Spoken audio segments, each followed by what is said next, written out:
भगवान का नाम और ध्यान घर में रहेगा हर वक्त सकारात्मक प्रभाव। वेदाक्ष दूध बत्ती से।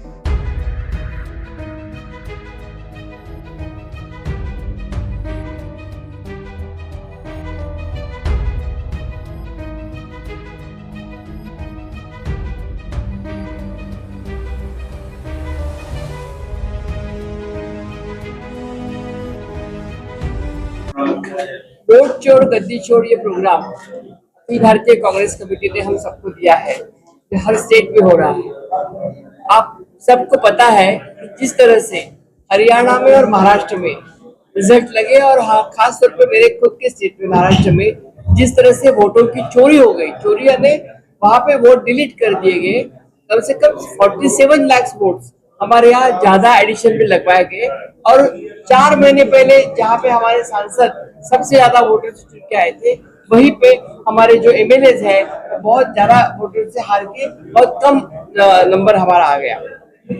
जिस तरह से उन्होंने किया है बीजेपी भारतीय जनता पार्टी की सरकार ने, जिस तरह से वोट की चोरी करने का एक प्रोग्राम किया है, मुझे लगता है इस तरह से वो पूरे हिंदुस्तान के संविधान को खत्म करना चाहते हैं।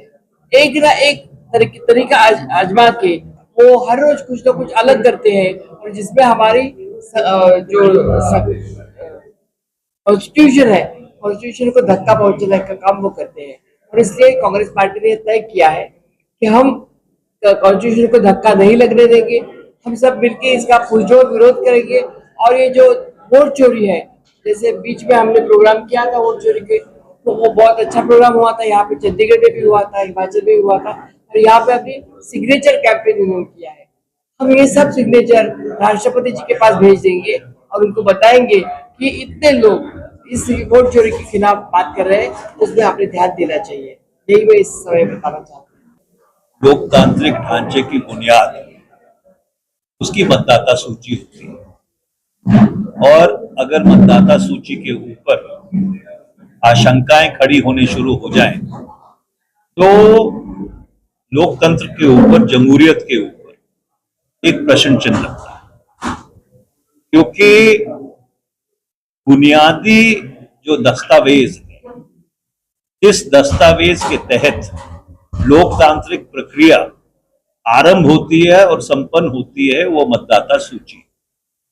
और पिछले कुछ दिनों में ये पाया गया है कि मतदाता सूची के साथ एक संयोजित तरीके से छेड़छाड़ की जा रही है। जो संस्था इस सारी प्रक्रिया की कस्टोडियन है, जिसकी देखरेख में ये सारा कार्य संपन्न होता है, जब उनके समक्ष ये बातें रखी जाती हैं तो उनकी तरफ से उसके ऊपर आत्मचिंतन और पुनर्निरीक्षण की जगह एक बहुत ही उग्र तरीके का संवाद देखने को मिलता है। और इसलिए इस देश में लोकतांत्रिक व्यवस्था को, लोकतांत्रिक प्रक्रिया को बचाने के लिए ये जो अभियान शुरू किया गया है, इसमें सारी इंडिया ब्लॉक की पार्टी, राजनीतिक दल शामिल है। उसका मुख्य उद्देश्य यही है कि भारत के लोकतंत्र को और भारत की जो जमहूरियत है, जिसके ऊपर हम सब फख्र करते हैं और गर्व करते हैं, उसको बचाया जाए। भारत का लोकतंत्र बहुत मजबूत है और भारत का लोकतंत्र और सुदृढ़ करने के लिए ये जो प्रक्रिया है, ये जो कार्यक्रम है, ये जो आंदोलन है, ये कांग्रेस पार्टी ने शुरू किया है। इस देश को आजादी दिलाने में, लोकतांत्रिक बनाने में करोड़ों करोड़ों कांग्रेसियों ने और भारतवासियों ने अपना खून दिया है।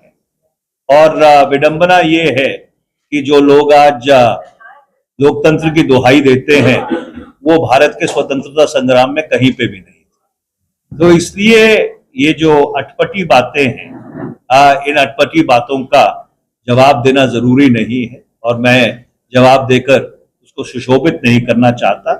इतना जरूर कहूंगा कि जो श्रीलंका में जुलाई 2022 में हुआ, 2023 में हुआ, बांग्लादेश में 2024 में हुआ और अब नेपाल में सितंबर 2025 में हुआ है, ये बहुत ही एक चिंताजनक विषय है और दक्षिण एशिया में अगर अस्थिरता होती है उसका सीधा सीधा असर भारत पे भी पड़ता है और ये जो सारा घटनाक्रम हुआ है उसका एक बहुत ही डूंगा विश्लेषण करने की लोड़ है। जहां तक जीएसटी का सवाल है, कांग्रेस पार्टी ने, रजनी जी को याद होगा, ये संसद सदस्य थी, कांग्रेस ने शुरू से ये कहा था कि वह एक रेट होना चाहिए जीएसटी।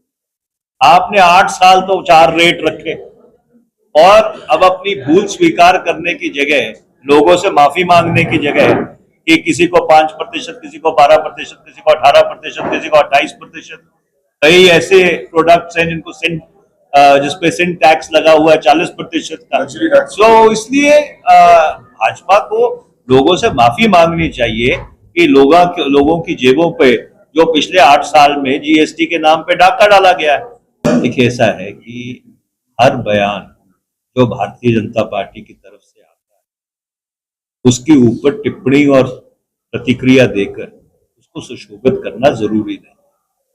कर्नाटक सरकार ने अपने विवेक में एक फैसला किया है, उस फैसले को क्रियान्वित कर रहे हैं। अगर भारतीय जनता पार्टी को इतनी ही आपत्ति है तो उनके जो प्रदेश हैं उसमें बेहतर तरीके से करवा लें। शिवराज जी, आपने बहुत ही गंभीर प्रश्न पूछा है और इसके ऊपर बहुत ही विस्तृत एक प्रेस वार्ता रजनी जी के नेतृत्व में लकी जी, हमारे एआईसीसी के सेक्रेटरी और मैं करेंगे, क्योंकि 2024 के चुनाव में जिस तरह का मंसूबा रचा गया था और जो एक षड्यंत्र के तहत कोशिश हुई थी उसका विस्तृत खुलासा किसी दिन आराम से चाय के ऊपर बैठ के आपसे करेंगे। हमारे पास काफी मसौदा है।